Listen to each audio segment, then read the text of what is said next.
Salut à tous. Je vous fais aujourd'hui une vidéo après un long moment d'absence pour vous présenter les études de médecine dans leur globalité. C'est une présentation que j'ai faite dans un lycée récemment et j'ai trouvé que ça pourrait être intéressant de vous les faire ici. Je vous poserai quelques questions à la fin de la vidéo pour vous demander ce qui vous plairait comme future présentation avant l'externat, mais je vous repréciserai tout ça à la fin. Donc voilà, que se passe-t-il concrètement après la PACES? Je vous précise que je ne vous parlerai pas des études de pharma, kiné, sage-femme, etc. Parce que je ne serai pas qualifié pour vous en parler, je vais vraiment me concentrer ici sur les études de médecine. Voilà, donc ce tableau résume très bien, je trouve, les différentes étapes de votre cursus. Qui commence au niveau de la PCEM1, qui est l'ancienne dénomination de la PACES, considérez ça comme PACES. Puis après cette PACES, vous avez évidemment le concours que tout le monde connaît, et ensuite vous avez la suite des études médicales.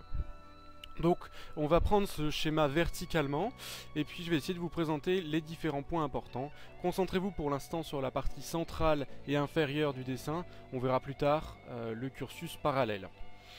Votre cursus commence avec la première année commune aux études de santé, qui pour moi ne fait pas partie des études de médecine, parce qu'on ne fait pas de médecine en première année. Voilà, c'est très global, c'est des études de santé. Et après ce concours de PACES, vous pouvez rentrer en kiné, sage-femme, dentaire ou en P2 médecine. Mais vous pouvez aussi faire des passerelles pour faire toutes les activités connexes, comme ergothérapeute, etc. On va se concentrer ici sur la médecine. Donc après ce concours, vous faites un choix au deuxième semestre et suivant votre classement, vous pourrez rentrer soit en kiné, soit en sage-femme, soit en dentaire, pharma ou en P2 médecine. Sachant que il y a deux maquettes de concours distincts. Une maquette médecine, kiné, sage-femme, dentaire, qui comporteront finalement les mêmes questions, avec des coefficients qui cependant peuvent varier. Par exemple, pour sage-femme, toute la partie anatomie, gynéco, etc. va compter beaucoup plus. Et vous avez aussi l'autre partie pharma, qui sera une autre maquette de concours, puisque vous aurez dans les 2-3 dernières semaines de cours, des cours séparés entre ces deux maquettes, et les pharma auront des cours beaucoup plus orientés sur la pharmacogénomique, etc. Donc voilà, vous passez votre concours, vous arrivez en P2 médecine. À partir de ce moment, je ne parlerai que de la médecine. En P2, vous allez commencer finalement à rentrer dans les études de médecine et à découvrir tout ce qui s'ensuit, c'est-à-dire la sémiologie, les cours, mais aussi les stages, les soirées, vous reprenez votre vie, etc. Et avant d'aller plus loin, vous voyez très vite sur ce schéma qu'il y a dans vos études de médecine deux concours qui vont jalonner votre parcours et que vous devez bien avoir en tête. Si vous vous engagez dans les études de médecine, ce sont deux concours, le concours de P1 et le concours de l'ECN, qui s'appelle examen classant national, mais qui n'a rien d'un examen, c'est un concours avec tout ce qui s'ensuit. Et vous avez entre votre P1 et votre P2, votre premier stage, qui est le stage infirmier. Il se déroule entre août et septembre d'habitude, juste après votre P1.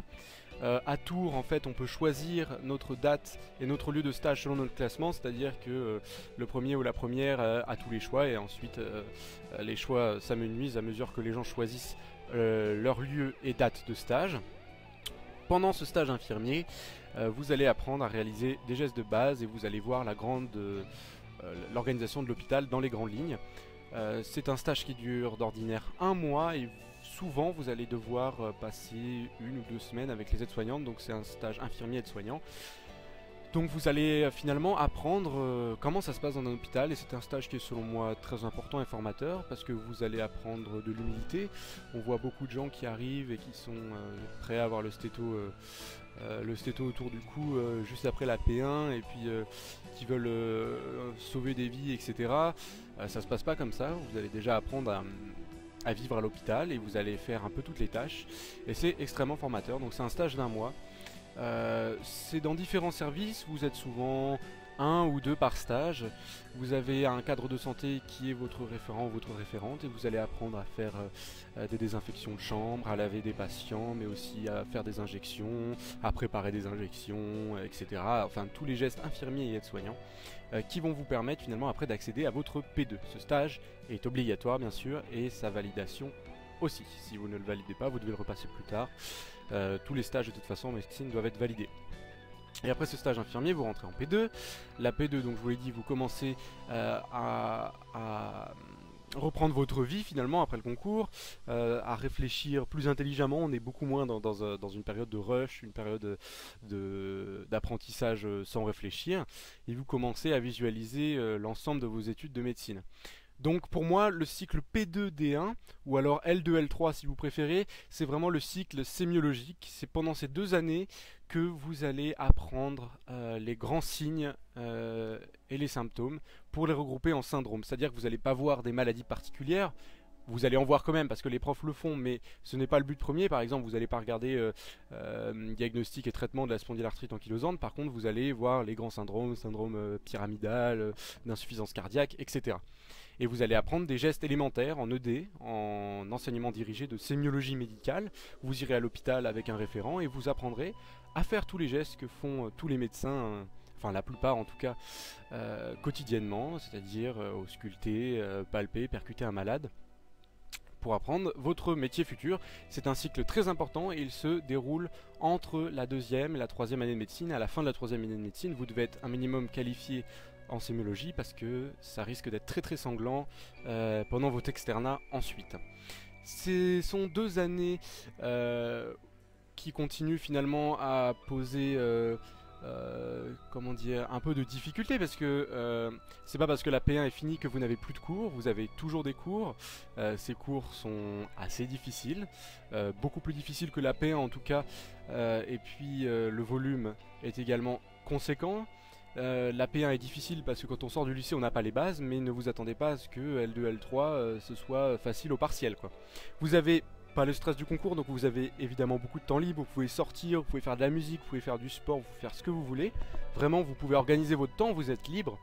Il y a des systèmes de Ronéo, j'en parlerai pas ici, mais vous n'êtes pas comme en P1 à votre chaise avec un taux de vitamine D dans les chaussettes et puis à désespérer sur votre bureau. Vous avez plus de temps libre. Par contre, les partiels sont assez difficiles et puis ce sont des cours très très importants pour la suite de la pratique. Voilà, donc ça c'est L2, L3 et c'est cette période qui selon moi constitue finalement l'entrée dans les études de médecine et vous allez vous épanouir pleinement dedans. Je pense qu'il y a très peu de gens qui n'aiment pas ces années-là.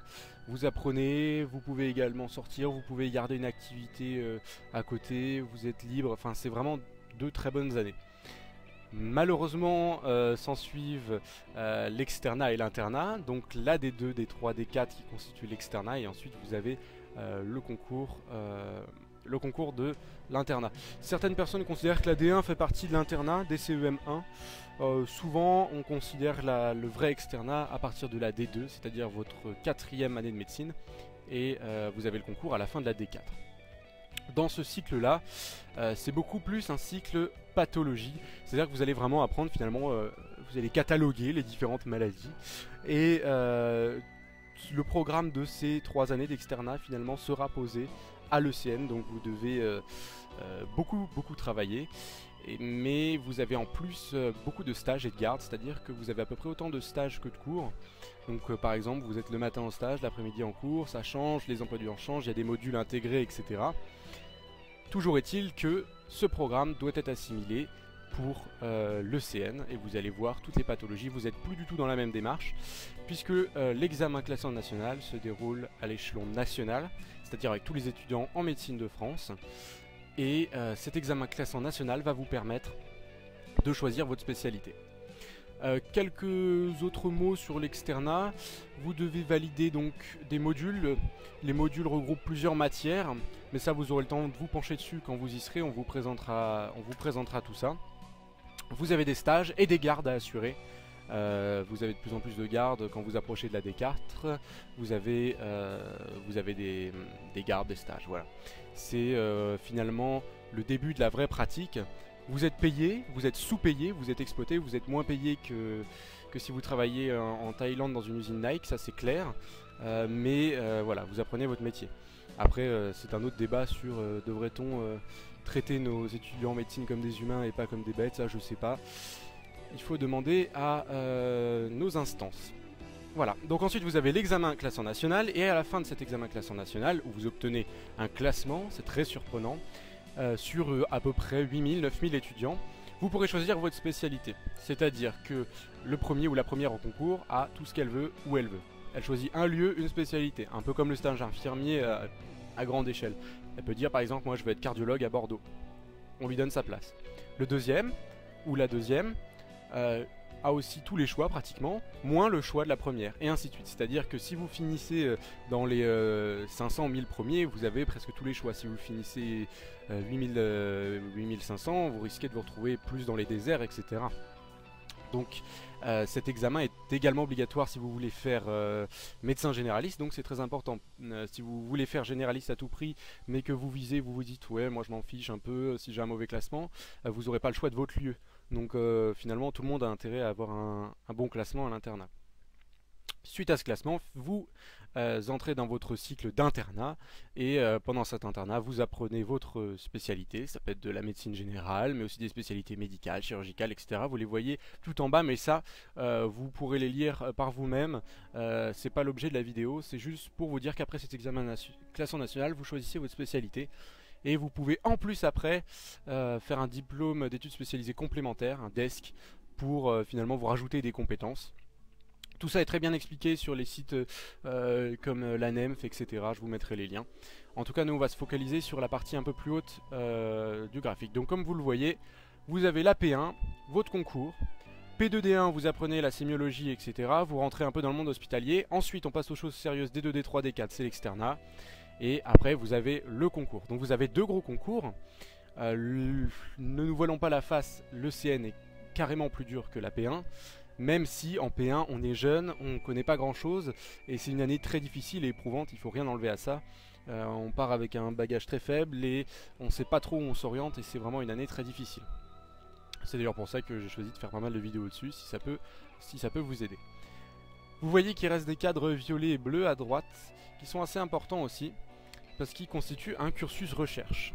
En effet, vous pouvez dans les études médicales poursuivre votre cursus normal pour avoir votre diplôme d'état de docteur en médecine, votre thèse, et puis vous pouvez aussi faire un cursus parallèle en plus, si les études de médecine ne vous suffisent pas. Sentez l'ironie dans ma phrase. Vous pouvez, par deux moyens, devenir finalement enseignant-chercheur ou chercheur grâce à l'INSERM. Vous avez ici école de l'INSERM ou l'ENS qui propose ces cursus-là, où vous pouvez par la fac obtenir ce qu'on appelle un diplôme préparatoire à la recherche biomédicale. Vous devez valider 4 unités d'enseignement de recherche biomédicale pendant votre cursus P2D1 et un stage à plein temps de 6 semaines dans un laboratoire agréé. Et ce diplôme que vous obtenez plus la validation de la 4e année de médecine va vous donner une équivalence Master 1 en recherche biomédicale. C'est un peu compliqué, mais c'est un cursus accéléré pour moi qui est en plein développement et qui est quand même bien fait parce que vous pouvez à la fin de votre D2 avoir un Master 1 en recherche biomédicale. Ici vous serez rejoint par les étudiants en sciences de la vie après leur M1 pour pouvoir passer un M2 dans une fac de sciences et ensuite un doctorat, mais pas un doctorat de médecine, un doctorat de sciences, ce qui va vous donner une habilitation à diriger les recherches. C'est la porte d'entrée finalement pour devenir enseignant-chercheur et puis pour faire de la recherche. Et grâce à ce Master 1 à ce Master 2, bon ça marche pas, il n'y a rien de vraiment bien défini, mais ce sont des diplômes qui sont très bien vus si vous voulez être chef de clinique. Vous occupez finalement de l'éducation des étudiants, de la sémiologie, etc. Donc voilà, ce cursus parallèle, perso, je le fais. Il y a beaucoup de gens dans la fac qui le font. C'est quelque chose qui se développe beaucoup parmi les étudiants parce que ça prend pas tant de temps que ça. C'est un peu difficile de trouver un stage de M1, mais c'est très important et c'est formateur et ça vous permet finalement de voir un autre aspect que la pratique pure et dure.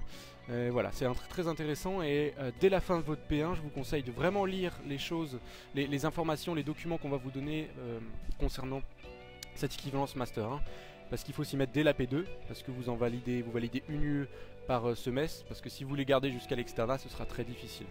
Donc concentrez-vous bien sur vos études mais gardez un esprit ouvert sur le parcours recherche qui est de plus en plus choisi par les étudiants et qui vous ouvre beaucoup de portes. Voilà, donc ça c'était la présentation générale. Vous avez un organigramme qui est assez précis. N'hésitez pas à vous y référer, puis à me poser vos questions s'il y a des choses qui sont pas forcément claires. J'ai peut-être oublié des choses. En tout cas, il donne bien une vision verticale pour la progression dans les études de médecine et horizontale pour finalement les diplômes annexes que vous pouvez obtenir. J'aimerais ici détruire une idée reçue qui est assez agaçante, c'est la première année c'est difficile mais après c'est facile. Voilà, donc ça c'est ce qu'on entend partout quand on est au lycée. On présente les études de médecine en fait souvent comme une espèce de tunnel constitué par la première année de médecine où vous sortez et ensuite c'est la fête, vous faites de l'avion et du golf et vous vous en mettez plein les fouilles. C'est un petit peu l'opinion publique et c'est un peu dommage parce que les gens se posent pas la question et puis BFM TV ne participe pas à l'éducation de la population. Finalement la première année c'est difficile mais après c'est facile, donc ça c'est totalement faux. Je vous ai mis une petite phrase de Churchill pour vous remonter le moral après ce que je viens de dire, mais en tout cas la première année est très difficile, mais pas vraiment pour des raisons de difficulté des cours en soi, mais de non-préparation, de concours, l'âge auquel on passe, etc. C'est une année qui est vraiment éprouvante, vraiment très éprouvante, avec 2 concours, enfin je veux dire quand on a 18, 19, 20 ans, c'est vraiment difficile. Et cependant, le concours de l'ECN, les stages, les gardes, etc., c'est autrement plus difficile.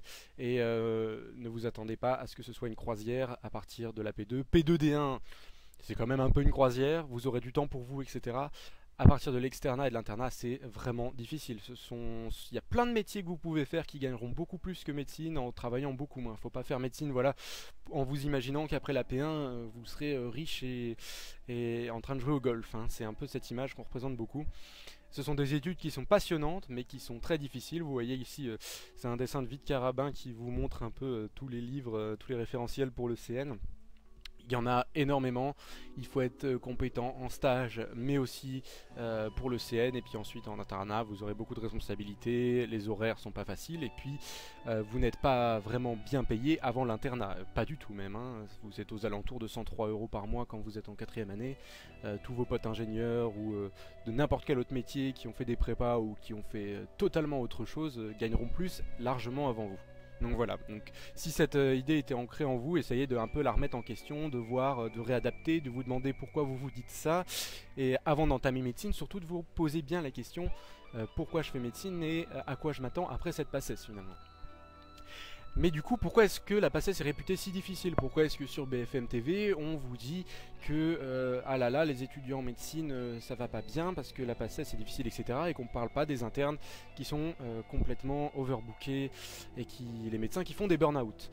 Parce que quand on sort du lycée, comme le représente ce joli chien-chien, on est totalement inapte à faire des sciences. C'est-à-dire que en terminale, vous mettez un caillou dans une burette pour calculer une masse volumique pendant 1 heure à peu près, et puis en PACES on vous demande de remplir un classeur en 1 semaine et de comprendre des concepts de chimie organique bien plus poussés. C'est évidemment pas la faute des enseignants au lycée, ils font ce qu'on leur demande, mais c'est les programmes qui ont été complètement rabotés, détruits, pour finalement ramener à un espèce de tronc commun où tout le monde a son bac mais ne sait pas faire des sciences, ne sait pas compter, pas faire des maths, rien du tout. Donc quand on arrive en PACES, moi c'était le cas, je savais rien faire, j'étais nul. On arrive en PACES et puis on ne sait pas faire grand chose et on doit tout apprendre. On doit apprendre à travailler, apprendre à surligner, apprendre à écrire et à imprimer ses cours, apprendre à s'organiser, à se faire un plan, etc. Ce qu'on ne sait pas du tout faire. Mais tout le monde apprend en même temps finalement parce que il n'y a pas de gens finalement qui sont plus aptes que les autres. Vous arrivez en PACES et vous découvrez tout. C'est normal et c'est pour ça que la PACES est très difficile pour tout le monde. Vous devez vous découvrir, repousser vos limites, gérer votre temps, apprendre à se garder des moments de repos mais aussi à bosser beaucoup d'heures d'affilée. Je sais pas vous mais au lycée j'ai rarement été habitué à bosser beaucoup d'heures d'affilée, même 1 heure d'affilée. C'est voilà, la PACES fonctionne de cette manière. Tout ce que vous pouvez grappiller au lycée est important. Il y a plein de bons profs qui malgré ce qu'on essaie de leur imposer essayent de vous donner des concepts un peu plus fins en chimie, etc. Écoutez-les, c'est hyper important parce que ça peut carrément vous aider pour la compréhension future. J'avais notamment des profs en physique et en maths qui m'ont donné qui allaient un peu plus loin dans le programme et ça m'a fait gagner énormément de temps en PACES, voilà. Qui sont particulièrement agaçantes. Voilà. Voilà, donc je vous remets cette diapo pour vous résumer finalement ce qui est important de retenir. Donc lancez-vous en médecine parce que vous voulez devenir un professionnel de santé, pas parce que oncle Jean-Michel vous a dit que c'était rigolo de faire médecine. N'oubliez pas que vous n'êtes jamais tout seul. Vous avez, là j'ai mis le logo du tutorat Santé de Tours et de l'association des Carabins de Tours, mais vous avez tous les équivalents évidemment dans les autres villes. Le tutorat vous aide tout au long de votre première année et les Carabins de Tours, donc les corpos, vous fournissent le matériel, s'occupent des soirées, s'occupent des échanges, s'occupent des partenaires, etc. Enfin, remplissent énormément de fonctions et dès que vous avez une question, ils y répondront. Vous serez jamais lâché tout seul dans la nature. Je vous parle pas des prépas parce que malgré le fait que j'en ai fait une, je trouve de plus en plus leur business model totalement dégueulasse. Ne vous inquiétez pas, vous serez très bien encadré au tutorat. Pour plus d'informations, je suis sur Twitter si vous souhaitez me poser des questions qui soient un peu vues par tout le monde. Ça peut être pratique, voilà, si vous voulez vous mettez un hashtag PASSES et puis on peut en discuter avec d'autres. Donc n'hésitez pas, ou en message privé sur Twitter si vous voulez pas le poster sur la vidéo, si vous souhaitez pas que ça soit vu directement par tout le monde sur YouTube, parce qu'effectivement j'ai pas de notification quand je reçois un message YouTube. Ce à quoi je vais ajouter que je n'ai pas pu répondre à tous vos commentaires sur les autres vidéos parce que pendant une période le bouton répondre n'apparaissait pas. Donc il est réapparu maintenant, mais il y a tellement de commentaires dans la première vidéo que j'arrive pas à voir si je vous ai déjà répondu ou pas, donc j'en suis désolé. Mais n'hésitez pas à me poser toutes vos questions ou sur Twitter ou sur YouTube. Maintenant je peux y répondre et je n'y manquerai pas, évidemment. Voilà. Donc je voulais vous poser une petite question sur la prochaine vidéo. J'aimerais faire une ou deux ou trois vidéos avant l'externat parce qu'après je ne pense vraiment pas vous en refaire. Je pourrais vous présenter quelques ouvrages utiles en P1, P2, D1, j'aime bien les livres médicaux. Finalement j'en ai acheté pas mal et puis je pourrais vous donner mon avis sur les achats qui sont utiles et ceux qui sont au contraire inutiles. Je pourrais aussi vous parler d'une matière en particulier si vous vous demandez comment apprendre son anat, sa chimie orga, etc.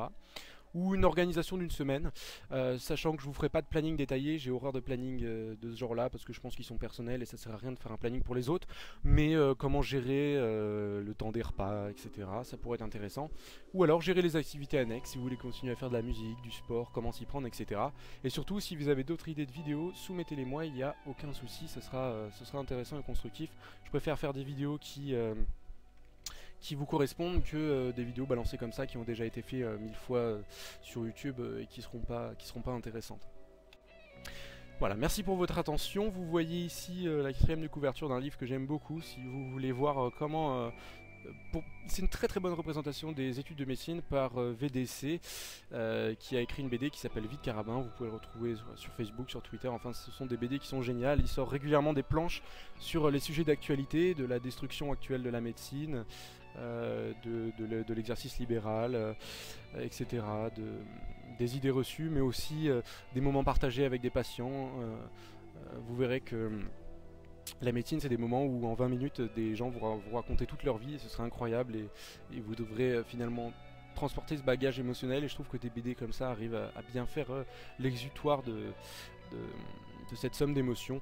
Donc voilà, je vous la conseille très fortement. Et donc je vous dis à la prochaine, je pense que je vous ferai une vidéo dans 1 ou 2 semaines quand j'aurai une idée. Si vous avez des idées, soumettez-les moi, n'hésitez pas sur Twitter ou sur YouTube. Et merci pour votre attention.